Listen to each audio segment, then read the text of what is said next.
വെച്ചോ. സബ്കോ നമസ്കാരം. ഇന്ന് നമുക്ക് ഒരു പുതിയ പാഠത്തിലേക്ക് കടക്കാം.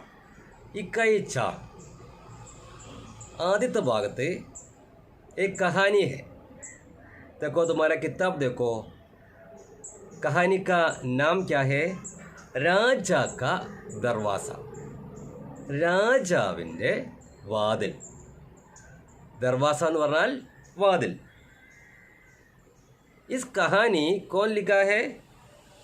सुबीर शुक्ला. कहानीकार का नाम है സുബീർ ശുക്ല. അപ്പോൾ നിങ്ങൾ ആദ്യം ഈ കഥ നിങ്ങളൊന്ന് വായിച്ചു നോക്കുക. അറിയാത്ത പദങ്ങളെ അർത്ഥം പാഠഭാഗത്തിന് ശേഷം അർത്ഥം കൊടുത്ത ഭാഗത്തുണ്ട്, അത് നോക്കി മനസ്സിലാക്കുക. ഇല്ലെങ്കിൽ നിങ്ങൾ ഡിക്ഷണറിയുടെ സഹായത്തോടെയോ മറ്റ് ഗൂഗിൾ ലെൻസിൻ്റെ സഹായത്തോടെയോ നിങ്ങൾ ഇതിൻ്റെ ആശയവും സ്വന്തമായി മനസ്സിലാക്കാൻ വേണ്ടി ശ്രമിക്കാം. ശരി, നമുക്ക് കഥയിലേക്ക് കിടക്കാം. നമുക്ക് എല്ലാവർക്കും കഥ ഇഷ്ടമാണല്ലോ. ഇത് വളരെ രസകരമായ ഒരു കഥയാണ്. രാജാവിൻ്റെ ഓരോ ആജ്ഞകൾ നടപ്പിലാക്കുന്ന മന്ത്രി, അതിനിടയിലുണ്ടാകുന്ന ചില രസകരമായ സന്ദർഭങ്ങളൊക്കെ നമുക്ക് ഇതിൽ കാണാം. ഓക്കെ, ഞാൻ കഥയിലേക്ക് കടക്കാം. एक था राजा. उसने चाहा कि उसके महल में एक ऐसा दरवाज़ा हो जिससे सिर्फ वही घुस पाए, कोई और नहीं. ഒരു രാജാവ് ഉണ്ടായിരുന്നു. അദ്ദേഹം ഒരിക്കലും ആഗ്രഹിച്ചു അദ്ദേഹത്തിൻ്റെ കൊട്ടാരത്തിൽ ഒരു വാതിലുണ്ടാക്കണം. എങ്ങനെയുള്ള വാതിലായിരിക്കണോ? ആ വാതിലിലൂടെ അദ്ദേഹത്തിന് മാത്രമേ പ്രവേശിക്കാൻ പറ്റുള്ളൂ, വേറെ ആർക്കും പ്രവേശിക്കാൻ പറ്റരുത്. ഉസ്നെ അപ്പനെ മന്ത്രി സേ കഹ. മന്ത്രിയോട് അദ്ദേഹം പറഞ്ഞു, മുझे कैसा दरवाज़ा बना कर दो जो मेरी ही शक्ल देखने पर गुले, ताकि उससे सिर्फ मैं ही घुस पाऊँ, कोई और नहीं. എന്താ മന്ത്രിയോട് പറഞ്ഞത്? എനിക്ക് ഒരു വാതിലുണ്ടാക്കി തരണോ. എങ്ങനെയുള്ളത്? അതിൽ ആ വാതിലിലേക്ക് പ്രവേശിക്കുമ്പോൾ, അതായത് എൻ്റെ രൂപം കണ്ടാൽ വാതിൽ തുറക്കണോ, വേറെ ആര് രൂപം കണ്ടാലും അത് തുറക്കരുത്, എനിക്ക് മാത്രം അതിലൂടെ പ്രവേശിക്കാൻ കഴിയണം. ഇതാണ് മന്ത്രിയോട് അദ്ദേഹം പറഞ്ഞത്. ഭാഗം ക്ലിയർ ആണല്ലോ അല്ലേ? मंत्री ने एक ऐसा ही दरवाज़ा बनवाया. മന്ത്രി അങ്ങനെയുള്ളൊരു വാതില് ഉണ്ടാക്കിപ്പിച്ചു. ബൻവായ, ഉണ്ടാക്കിപ്പിച്ചു. തബ് രാജാനെ സബ്കോ ബുലാക്കർ കഹ. അപ്പോൾ രാജാവ് എല്ലാവരെയും വിളിച്ചിട്ട് പറഞ്ഞു, ഹേ കോയി ജോ ഘുസ് സക്താ ഹൈ ഇസ് ദർവാസെ സെ. ആർക്കെങ്കിലും ഈ വാതിൽ കൂടെ പ്രവേശിക്കാൻ പറ്റുമോ? अगला पैराग्राफ देखो. एक आदमी आया, उसके हाथ में राजा की तस्वीर थी. ഒരു മനുഷ്യൻ വന്നു, അദ്ദേഹത്തിൻ്റെ കയ്യിൽ രാജാവിൻ്റെ ചിത്രം ഉണ്ടായിരുന്നു. തസ്വീർ മേ രാജാ കി ശക്ൽ ദേഖർ ദർവാസ ഖുൽ ഗയാ. ചിത്രത്തിൽ രാജാവിൻ്റെ രൂപം കണ്ടിട്ട് വാതിൽ തുറന്നുപോയി. രാജാ ഗുസ്സേ മേ ബാൽ ഗീഞ്ച്താ രഹ ഗയാ. രാജാവ് ദേഷ്യത്തിൽ മുടിയൊക്കെ ഇങ്ങനെ പിടിച്ച് ഇങ്ങനെ ദേഷ്യം വരുമ്പോൾ അങ്ങനെ മുടി വലിക്കാൻ തുടങ്ങി. രാജാനെ മന്ത്രി സേ കഹ. രാജാവ് പിന്നീട് മന്ത്രിയോട് പറഞ്ഞു, മുझे एक ऐसा दरवाज़ा बना कर दो जो सिर्फ मेरी ही आवाज़ से गुले.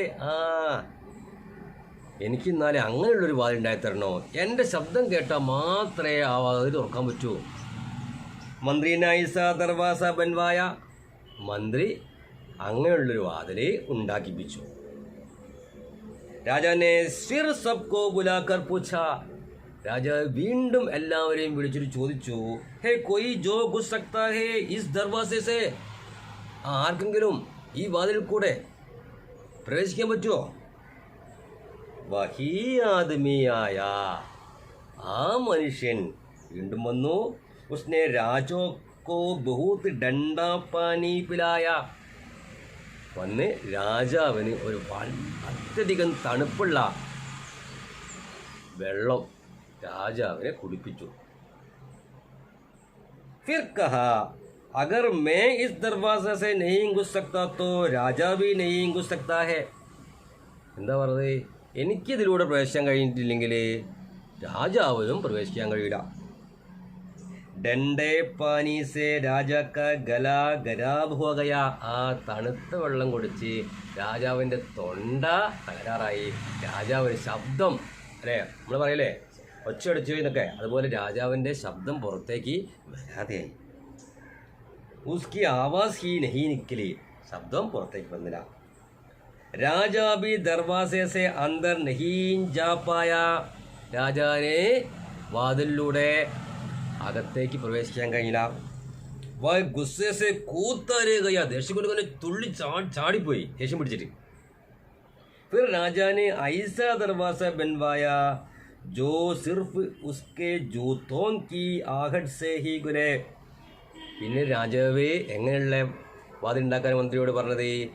തൻ്റെ കാൽ നടക്കുമ്പോൾ ഉണ്ടാവുന്ന കാലടിയുടെ ശബ്ദം കേട്ട് കഴിഞ്ഞാൽ തുറക്കുന്ന വാതിൽ.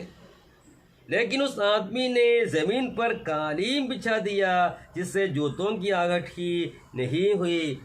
ഈ മനുഷ്യൻ എന്ത് ചെയ്ത് നിലത്തൊരു പരവതാനി വിരിച്ചു. അവിടെ പരവതാനിയിലൂടെ നടക്കുമ്പോൾ ശബ്ദം വന്നില്ല, കാലടിയുടെ ഒച്ച കേട്ടില്ല. राजा ने मंत्री से कहा मुझे कैसा दरवाजा बना कर दो जो सिर्फ मेरे ही शरीर की गंध से खुले. അപ്പോൾ രാജാവ് ഈ വിഷയത്തിലും പരാജയപ്പെട്ടപ്പോൾ അടുത്ത ഇത് എങ്ങനെയുള്ള വാതിലുണ്ടാക്കാനാണ് പറഞ്ഞത്? എൻ്റെ സുഗന്ധം, അതായത് ഞാൻ വരുമ്പോൾ ഓരോരുത്തരുടെ ശരീരത്തിനും ഓരോ ഗന്ധം ഉണ്ടാവും. അപ്പോൾ എൻ്റെ ഗന്ധം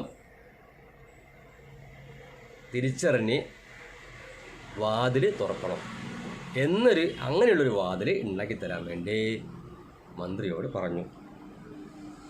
ലേക്കിൻ ഇസ് ബാർ ഫിർ വഹി ആദ്മി ആയ.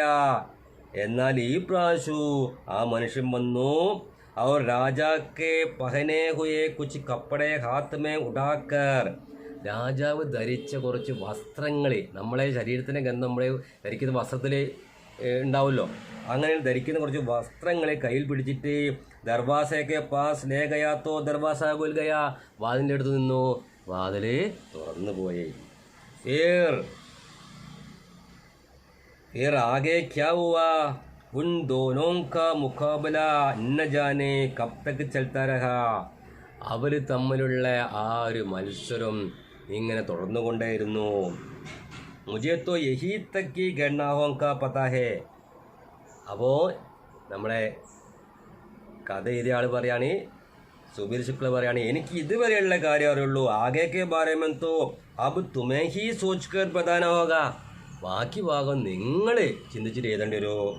തോ ബതാവോ ഫിർ ആകെ ക്യാ ഹുവാ ഹോഗാ. എന്നാ പറയൂ പിന്നീട് എന്താണ് ഉണ്ടായത്. ഇങ്ങനെ ഇത് പറഞ്ഞിട്ട് ഈ കഥ നിർത്തുകയാണ്. അപ്പോൾ ഈ കഥയുടെ ബാക്കി ആരെഴുതണോ? നമ്മൾ എഴുതണം. ഓക്കെ. അപ്പോൾ ഈ കഥയിൽ വരുന്ന 1-2 ചോദ്യങ്ങൾ ഇതിൻ്റെ ഭാഗത്ത് കൊടുത്തിട്ടുണ്ട്. അത് നിങ്ങൾ സ്വന്തമായി വായിച്ചിട്ട് അത് ഉത്തരം കണ്ടെത്താൻ വേണ്ടി ശ്രമിക്കുക.